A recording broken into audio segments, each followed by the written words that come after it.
Hello and नमस्ते, welcome to इटीज online. आज के वीडियो में हम लोग पढ़ने वाले हैं क्लास 12th एनसीईआरटी की बुक विस्टास का chapter number 3 journey to the end of the earth. So देखिए, इस वाले चैप्टर में हम लोग पढ़ने वाले हैं अर्थ के एंड की जर्नी। अब आप लोग बोलेंगे कि यार अर्थ तो राउंड है, तो उसका एंड मतलब अर्थ का वो वाला एरिया जहां तक ह्यूमन पहुंच ही नहीं पाते, बहुत रेयरली पहुंच पाते हैं, दैट इज उसके जो पोल्स है, नॉर्थ और साउथ पोल। तो यहाँ पे हम लोग पढ़ने वाले हैं अंटार्कटिका के बारे में। सो चलिए बिना देरी के हम लोग करते हैं चैप्टर का line by line explanation start.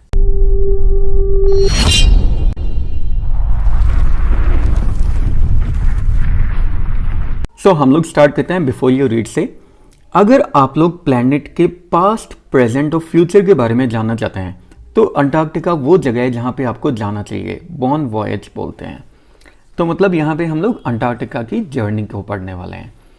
सो इस ईयर के एकदम स्टार्टिंग में मैंने अपने आप को पाया रशियन रिसर्च वेसल पे। वेसल मतलब शिप होता है। एक रशियन रिसर्च शिप पे पाया जिसका नाम था एकेडमिक शॉकल्स्की, जो कि हेड कर रहा था, मतलब जो रुख कर रहा था दुनिया के सबसे ज़्यादा ठंडे, सबसे ज़्यादा सूखे और सबसे ज़्यादा हवादार कॉन्टिनेंट की तरफ, जो कि पूरे वर्ल्ड में पाया जाता है। और वो कॉन्टिनेंट कौन सा है? अंटार्कटिका। मतलब हम लोग अंटार्कटिका की तरफ जा रहे थे।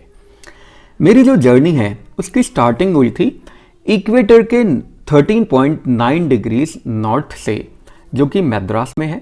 और इसमें 9 टाइम जोन्स, 6 चेक पॉइंट्स और 3 बॉडीज ऑफ वाटर और इतने ही सारे इकोस्फीयर्स का इन्वॉल्वमेंट था। मतलब मैंने जो जर्नी की, इस जर्नी में 9 time zone, 6 checkpoint, 3 bodies of water और इतने ही सारी इकोस्फीयर्स की भी जर्नी इंक्लूडेड थी।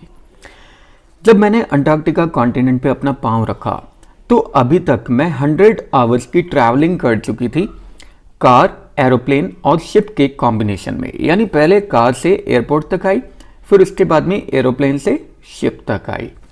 इसलिए पहला मेरा जो इमोशन था जब मैंने अंटार्कटिका का इतना बड़ा फैला हुआ वाइट लैंडस्केप देखा। वाइट लैंडस्केप क्योंकि अंटार्कटिका पूरी तरह से स्नो से कवर्ड है, बर्फ से कवर्ड है।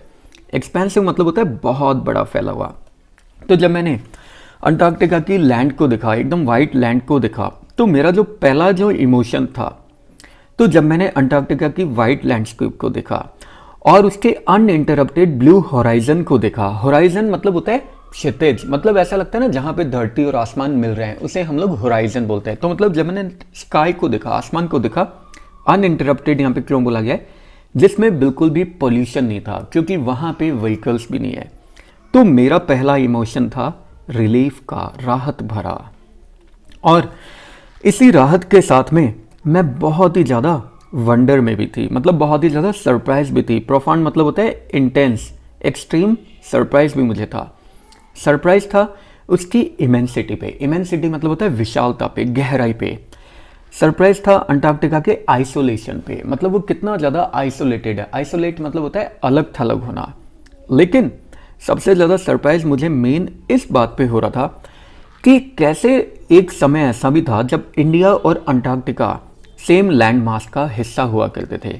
तो देखिए, मैं आप लोगों को बता देता हूँ, पहले, बहुत पुराने पहले वाले समय की बात की गई है, जब पूरे के पूरे अर्थ में अगर हम लोग बात करें तो एक एरिया था जो पूरा लैंडस्केप था और बाकी चारों तरफ पानी ही पानी था। जैसे जैसे टाइम बीतता चला गया तो अर्थ के अंदर की ये जो लेयर्स है, क्रस्ट है, इनमें उथल पुथल होती रही और जिसकी वजह से कुछ क्रस्ट एक दूसरे की तरफ खिसकती चली गई, जिससे माउंटेन्स बने, और कुछ क्रस्ट एक दूसरे से दूर होती चली गई, जिसकी वजह से बीच में खाई बनती चली गई। और जब ये खाई बहुत बड़ी हो गई तो बहुत सारे कॉन्टिनेंट्स बने और इनके बीच में पानी भर गया, तो ये पहले ओशन बने, फिर बाद में ये सी बन गए। तो इस तरीके से आज सारे कॉन्टिनेंट्स अलग अलग हो गए। एक लैंडमास यहाँ पे है, एक लैंडमास यहाँ पे है। अब हम लोग करते हैं हिस्ट्री की बात, पार्ट ऑफ हिस्ट्री।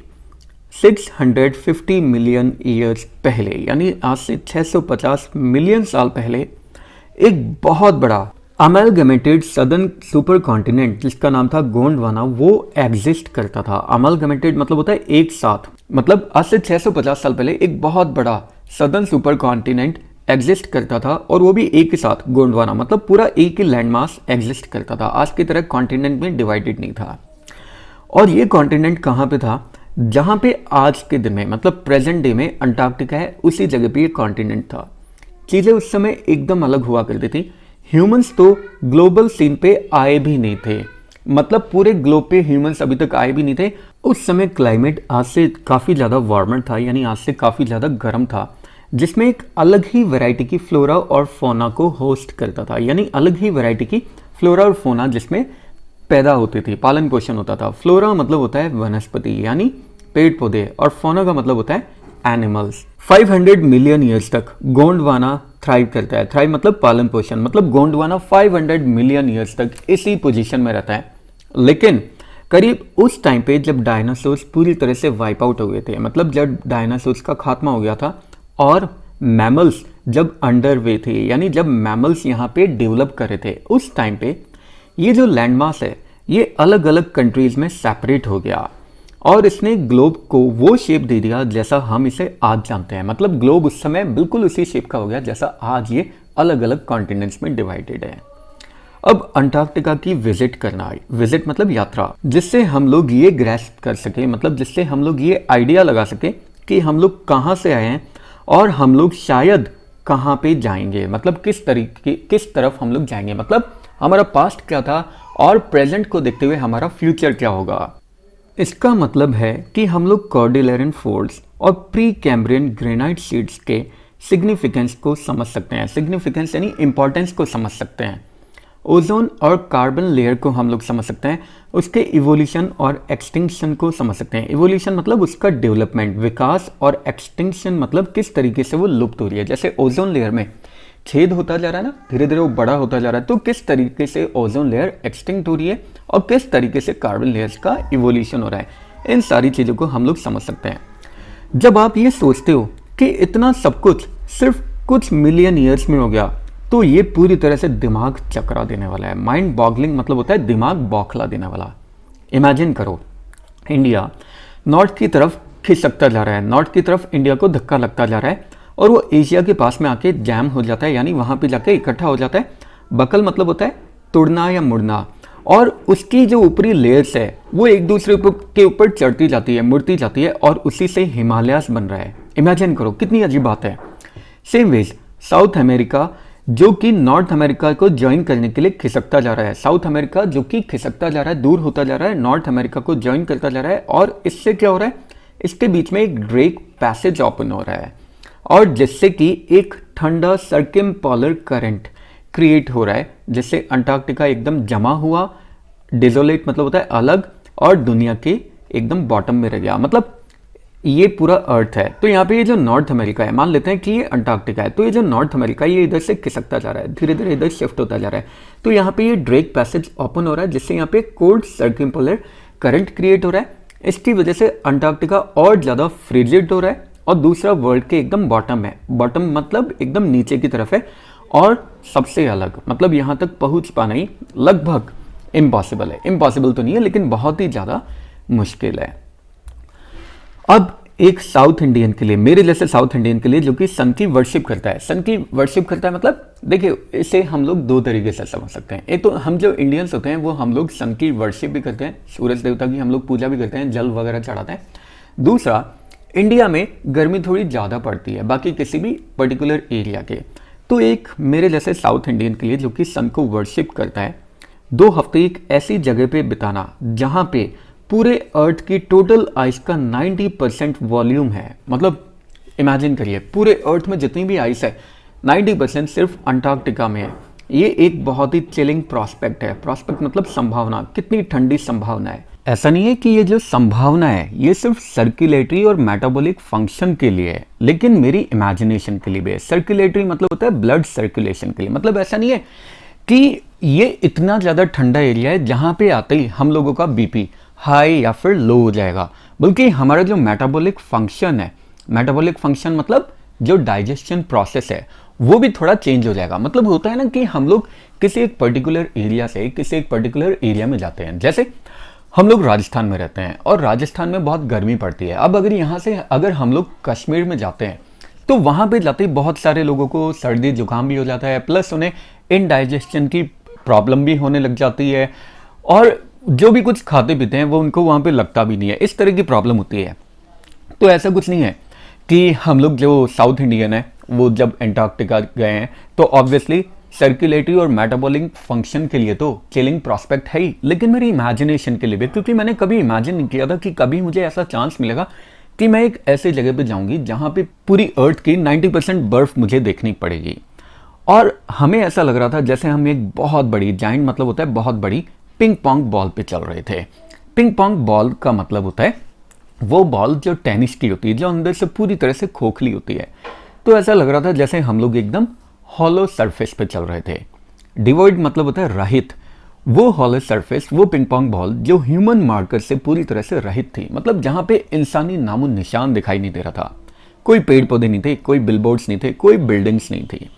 यहां पे आते ही आप अर्थली सेंस पूरी तरह से लूज कर देते हो। मतलब यहां पे आते ही आप लोगों को लगता ही नहीं है कि आप किसी भी तरीके से अर्थ पे हो। अर्थली सेंस का हर एक पर्सपेक्टिव और टाइम भी लूज हो जाता है। पर्सपेक्टिव मतलब पूरे अर्थ की सारी संभावनाएं, क्योंकि यहाँ पे आके पता ही नहीं चलता, किसी तरह के ह्यूमन मार्कर्स आपको दिखाई नहीं देते और कोई भी ऐसी चीज आपको दिखाई नहीं देती जो आपको ये सेंस दिलाए कि आप अर्थ पे हो। दूसरा, टाइम भी यहाँ पे आपको अर्थ जैसा फील नहीं होता, क्योंकि अंटार्कटिका में क्या होता है, 6 महीने लगातार वहां पे दिन होता है, 6 महीने लगातार वहां पे रात होती है। और ये जो विजुअल स्केल है, मतलब जो चीजें आपको यहाँ पे दिखाई देती है वो माइक्रोस्कोपिक से लेकर माइटी तक होती है। माइक्रोस्कोपिक मतलब जिन्हें हम माइक्रोस्कोप से देख सकते हैं, मतलब यहाँ पे छोटे से लेकर बहुत बड़ी बड़ी चीजें आपको दिखाई देती है। माइटी मतलब ताकतवर होता है, लेकिन इसका मतलब यहाँ पे बहुत बड़ी चीजें दिखाई देती है। मिडलेस मतलब होता है मच्छर, और माइट मतलब कीड़े मकोड़े। मच्छर और कीड़े मकोड़े से लेकर ब्लू व्हेल्स, जो कि पूरे अर्थ पे पाए जाने वाला सबसे बड़ा एनिमल है, वो दिखाई देते हैं। कई सारे आइसबर्ग्स हैं यहाँ पे, जो कंट्रीज जितने बड़े हैं, यानी कई देशों जितने बड़े हैं। इनफैक्ट सबसे बड़ा जो आइसबर्ग रिकॉर्ड किया गया था वो बेल्जियम कंट्री जितना बड़ा था। सो दिन यहाँ पे निकलते चले जा रहे थे उस जगह पे जहाँ पे 24 आवर्स ऑस्ट्रल समर लाइट दिखाई देती है। शॉरियल मतलब होता है एकदम पवित्र, ऑस्ट्रल मतलब होता है नॉर्थ की तरफ से आने वाली। समर लाइट दिखाई देती है, मतलब 24 घंटे यहाँ पे रोशनी बनी रहती है, क्योंकि दिन निकलता रहता है। चारों तरफ एक यूबिक्विटस साइलेंस है। यूबिक्विटस मतलब होता है चारों तरफ फैला हुआ, चारों तरफ यहाँ पे सन्नाटा फैला हुआ है, जिसको कभी कभी ओकेजनल मतलब कभी कभी होने वाले एवलांस और काविंग मतलब होता है एकदम बछड़े की तरह सफेद आइस शीट से इंटरप्ट किया जाता है। यानी यहाँ पे चारों तरफ गहरा साइलेंस है, गहरा सन्नाटा है, बस कभी कभी उसको डिस्टर्ब किया जाता है जो बर्फ टूटती है उसकी वजह से। और इससे ये प्लेस और ज़्यादा कॉन्सिक्रेट हो जाती है, मतलब ये प्लेस और ज़्यादा पवित्र हो जाती है। ये एक इमर्जन है। इमर्जन मतलब होता है अट्रैक्शन, जो आपको फोर्स करता है कि आप अपने आप को अर्थ की जियोलॉजिकल हिस्ट्री की जगह पर रख के देखो। मतलब अंटार्कटिका विजिट करने का मतलब है कि आप खुद भी अर्थ की जियोलॉजिकल हिस्ट्री का एक पार्ट बन जाते हो। और ह्यूमंस के लिए वैसे भी प्रोग्नोसिस अच्छी बात नहीं है। प्रोग्नोसिस मतलब होता है प्रेडिक्शन, भविष्य का अनुमान लगाना। वैसे भी ह्यूमंस के बारे में हम लोग कुछ कह नहीं सकते कि उनके साथ अगले ही पल क्या हो जाए या फ्यूचर में क्या होगा। अब हम लोग ह्यूमन इम्पैक्ट को पढ़ लेते हैं। जो ह्यूमन सिविलाइजेशन है वो यहाँ पे अर्थ पे सिर्फ 12,000 ईयर्स से आई है। पार्टरी मतलब होता है मात्र, मतलब ह्यूमन सिविलाइजेशन को अर्थ पे आए हुए मात्र 12,000 साल ही हुए हैं, जो कि जियोलॉजिकल क्लॉक पे सिर्फ कुछ सेकंड के बराबर है। जियोलॉजिकल क्लॉक जो कि 650 मिलियन ईयर्स की है, यानी अर्थ को बने हुए 650 मिलियन साल हो गए। इस पे अगर हम 12,000 साल की बात करें तो ये तो कुछ सेकंड के बराबर है। लेकिन इतने से ही टाइम में हम लोगों ने चारों तरफ उथल पुथल मचा दी है। रकस मतलब होता है उथल पुथल। नेचर के ऊपर अपना डोमिनेंस हमने एच कर लिया है। एच मतलब होता है ड्रॉ करना, मतलब प्रकृति के ऊपर हमने अपना डोमिनेंस कर लिया है। विलेजेस, टाउन, सिटीज और मेगा सिटीज बनाकर। और जितनी रैपिडली मतलब तेजी से, जितनी तेजी से ह्यूमन पॉपुलेशन बढ़ रही है, हम लोग दूसरी स्पीसीज के साथ में लड़ रहे हैं, झगड़ रहे हैं लिमिटेड रिसोर्सेज की वजह से। मतलब ह्यूमन पॉपुलेशन इतनी स्पीड से बढ़ रही है कि बाकी सारी स्पीसीज बेचारी खतरे में पड़ गई, क्योंकि रिसोर्सेज तो एकदम लिमिटेड है।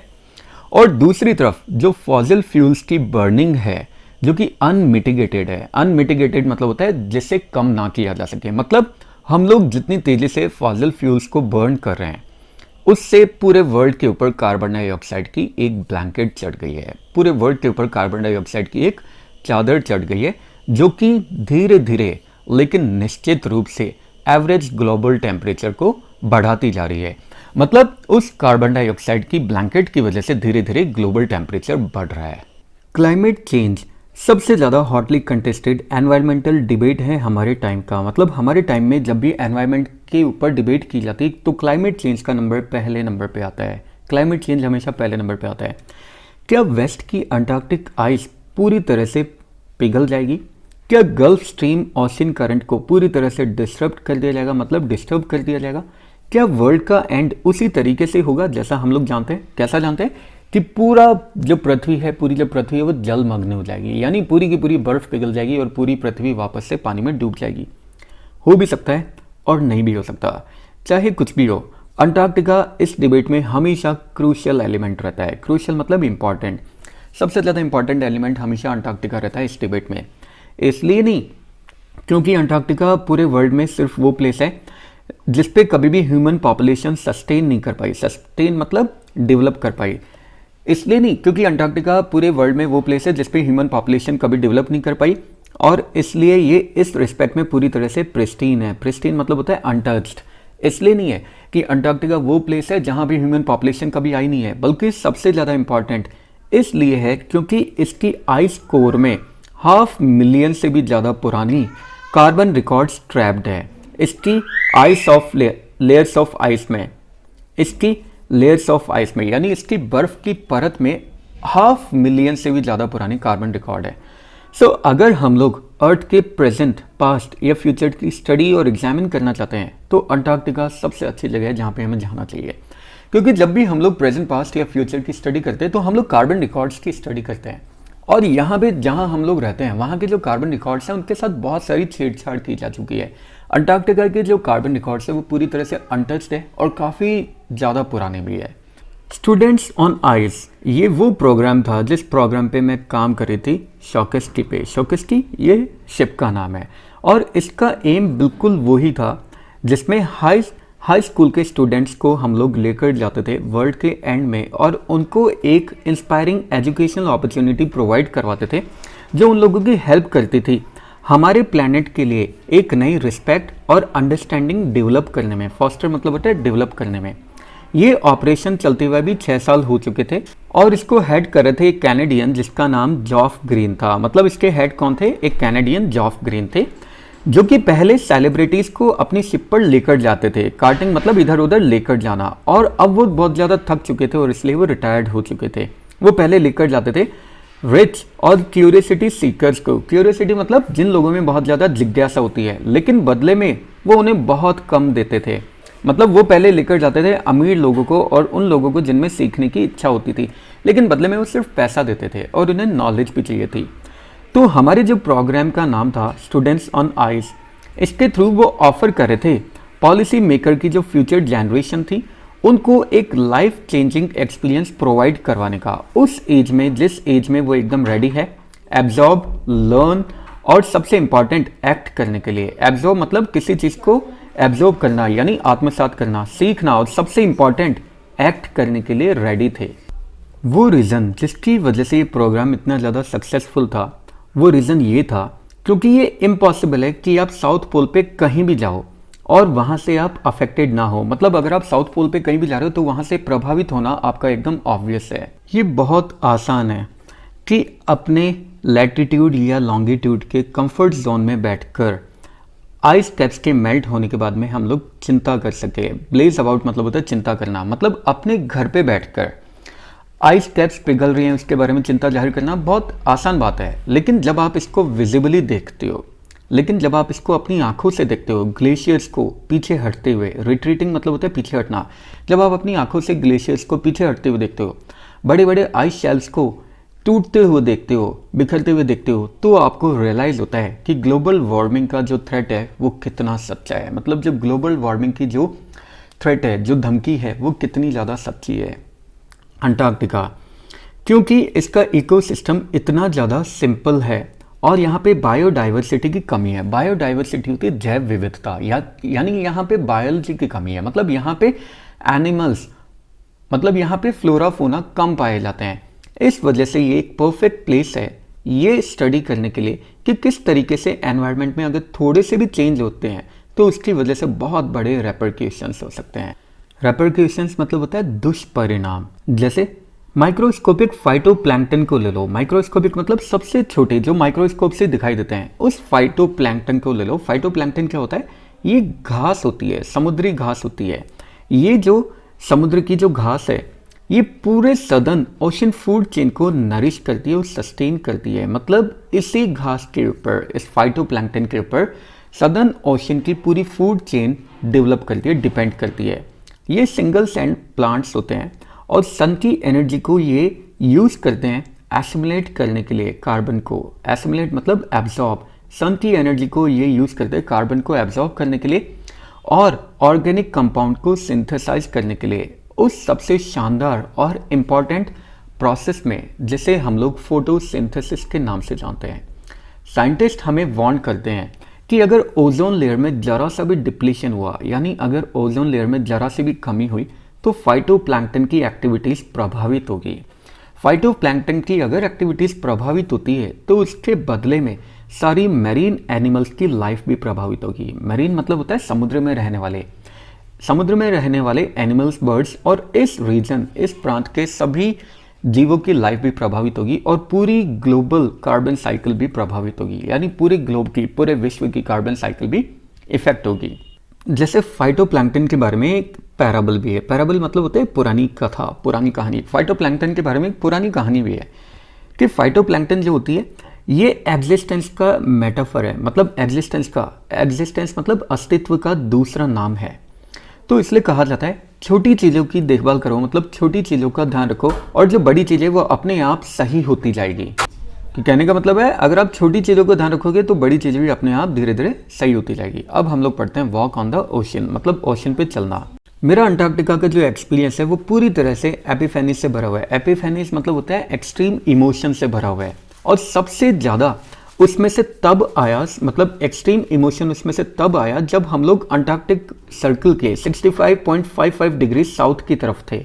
हमारा जो शिप था शॉकल्सकी, वो किसी तरीके से वेज मतलब होता है घुसना, वो किसी तरीके से पेनिनसुला और टैडपोल आइलैंड के बीच एक बहुत बड़ी बर्फ की चादर फैली हुई थी, परत फैली हुई थी, उसके बीच में घुस गया, जो कि हमें आगे जाने से रोक रहा था, मतलब जिसकी वजह से हम लोग आगे नहीं जा पाए।